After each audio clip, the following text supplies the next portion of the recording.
Guys, welcome back on my YouTube channel. We are here with Enricomaria Rustico. the best player in Rome. Huh? Best player in Rome? No, I have a lot of best players in Rome, so I'm not One of the best. One of the best.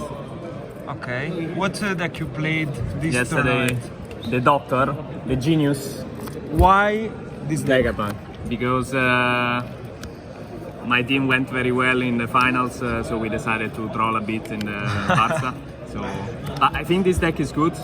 It struggles against the Luffy BY, but all the rest you play very well. What's your final score? 7-2. So you got top 32? No, 34. Okay.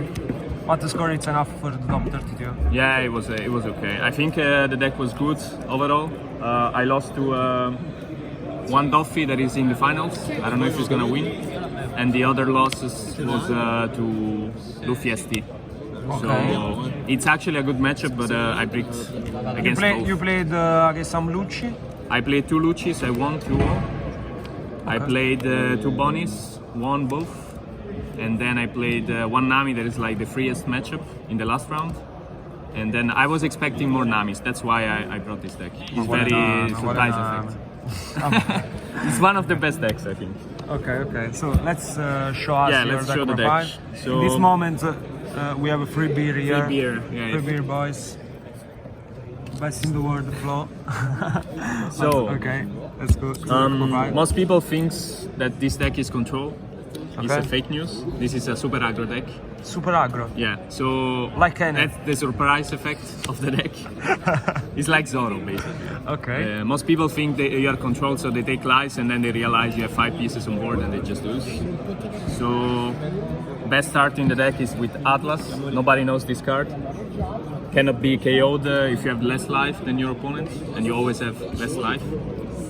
Every turn you basically play 1 body on board for 1. You never get life, only super Okay, late. you mean every time 2 life every during turn, the game? yeah. Okay. You always take damage, you go to 0. Okay. You wanna trigger everything. So this is the best card because of course they cannot trade it, and this meta, this is really good because everybody wants to play on curve, so they can never attack 6k. And that's the, let's say, the base of the deck. Of course, this card is stable. Okay. Everybody plays this card with crazy. yellow. You can play it for 1, swing, destroy something. It's very strong in the late game. You can kill Rebecca's to go for lethal. It happened twice against Lucis because when they went for Moria, I had a white board, and then I just played Luffy, destroyed Rebecca, and then went for lethal. You basically play all the Egghead package. So boss, the S-Snake actually. This is really good in the mid game because sometimes they play some drop force, the 6Ks, 7K, really annoying. You can just freeze them and wait 1 turn and then kill the guy with the Nami. I will show Nami later. So this is really strong. This is the worst card in the trigger. You never want this in the trigger. You always want this guy, these 2, and the Nami you never want because they don't get on board. So you never want them in the trigger. You want to trigger somebody? Yeah, you basically play like 40 bodies that comes from trigger, and then these guys, okay, they're really strong in the hand. Pythagoras, one of the best cards against Lucci because it's when they kill it, you can just play a guy from the grave. So yeah, it's really strong because even if they have Sage or something, you just play back 1 guy. You can play the 3-cost Searcher, so it's really strong. Most of the pieces they have a second effect, so this is really strong as well. It's the best start together with Atlas. This card, whenever I played this, everybody was reading it because nobody plays this in Vegapunk. It's actually just, okay, it's a 5-cost 6k, it's really strong against Bonnie. I play 2 Bonnies because when they start with the Searcher, you just play this for 1, destroy the Searcher, because you never want to swing on the Searcher. Because then you lose the aggro. So you play this, you take 1 life, you destroy the Searcher, and then you can just go face. So it's good. It also enters from the trigger, so it's good. Okay, Shaka is just a blocker. It's the most standard card in the deck. Also good. It enters. Everybody enters without paying costs, so it's really good. Then Nami, this card is insane. I think, especially against Bonnie. You always wanna, and Doffy as well. So also for next meta, this deck is playable. You wanna mulligan for this because if you kill the 5-cost guy on curve, it's insane. And against Doffy is to deal with the Jimbe. So the guy that usually they play Jimbe rested, you just kill it, and then the Weevil you just destroy with Nami. So it's not. And this card drew one card. If You also draw one. So less, right? usually the play is to always have 5 in hand, because when you have 5, you can just play this for 1, discard 1, you are 3, so destroy and draw 1. Okay. So that's, you always play with 3-4 cards in your hand during the mid game. Also, this card is. So I was playing 4 of this, but I wanted to try out some techs. So okay, I switched one off. This is insane against Nami. If you start with this, you basically win the game. It's nobody knows this card. I don't know why. I didn't even know it. I didn't know that it's from the last expansion. So basically, when he has a 1 Dawn, it's a 7k permanent. So also in the opponent's turn. Nobody, like, even when they read it, like, they said okay, and then they swung-at it, and I was like, okay, this is 7k. So it's like surprise effect. Most of the cards people doesn't understand even if they read them. So yeah, they also read the leader, and then I played Guy for 1, and they were like, you can also play on board. Yes. So this is really strong. It's not the best in the trigger because you have to discard 1 to play it, but it's really strong against 2 aggro. So really slow decks, this destroys them. It's not insane against Lucci because it's 4 cost.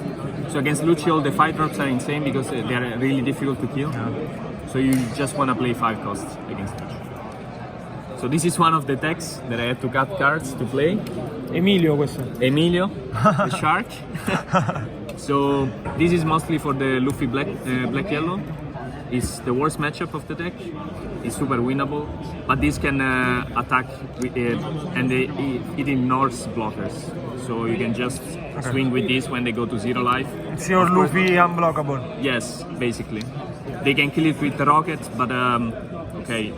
I understood that it's a really slow grind matchup against Luffy Bai, so you sometimes just recharge life and swing for 9 twice per turn, and you slowly kill their hands. This made me win a game against NL. That is a terrible matchup, but nobody plays NL. Because he had Shiraoshi and then he forgot that this can trapas blocker, so I just killed him. But yeah, overall was okay, this card. Lilith, stable of course. One of Searcher, the best. yeah, you just trigger it. This is really strong when you go second, because when you go second you have 4 dons, you play this, and then 1 you do the effect. So you play double body on 4 So basically you play 2 bodies. It's not the best against Lucci because they can just reduce it with the leader and it dies to Lucci. Against all the rest is insane. So you always want to see this card, especially if you go second. You always go first with this deck. So people think, and it's the best because I lost a lot of die rolls, but then they let me first and I was like, okay. Okay, thank you.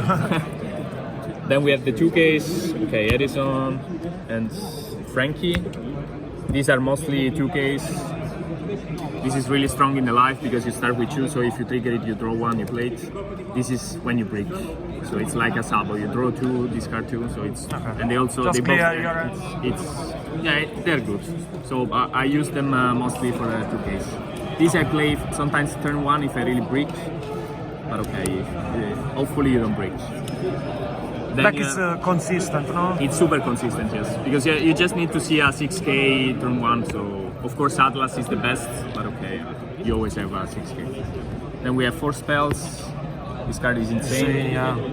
No, like, even if they know I play this, I always say something with this, and it's really strong in trigger because you just reborn everything. And whatever you reborn, they have on play effect. So Nami kills something, the boa freezes something, you can just play the blocker back. So like you can... You do some it's combo. Like, it's like a Joker card, like it's a jolly. So you can just... In the late game, it's really strong also to survive because they don't know what are you gonna reborn, so they have to play around everything. And it's a +3. And last card, Oh my god. the Zoro, the another touch. tech. I don't know why, but people when they see this, they say, okay, it's a vanilla, but it has a really strong trigger effect. I didn't need it this tournament because actually I was always aggroing a lot, but when you get into the late game, it's really strong to survive 1 extra turn. Because it can, the trigger is rest anything, also leader. So if you put it here, it blocks 2 attacks. Whatever, they cannot play around. So sometimes you just put it in the life, it stays there whole game, they never swing for it to trigger it. Sometimes they swung at it, thinking I was gonna use it, and then I just didn't trigger it. Turn after I put it back here. So you always have the option to not trigger things, but okay, most of the times you do. Okay, so Yeah. this is the best deck for next meta. Yes, play this. This deck is insane. Just try it. Go face always. Always face. Deck for words. Yes, we'll bring it towards. Do you have some shout out? Shoutouts to Zeta. He's a Spanish guy that he was playing. He was in the top 10 in the simulator. It's actually the inventor of the deck. So shout The out. creator. Yeah, the creator, the genius behind the Vegapunk. He made the list by himself, and then we tested together a bit. And then now we're trying different builds. But I think this leader has insane potential. It just needs one extra card to become insane. You miss the rush pieces. So, but I think also control list can be good. So it's really, in my opinion, it's undervalued a lot. So it's a really fun. Okay. Best deck. Best deck, the genius.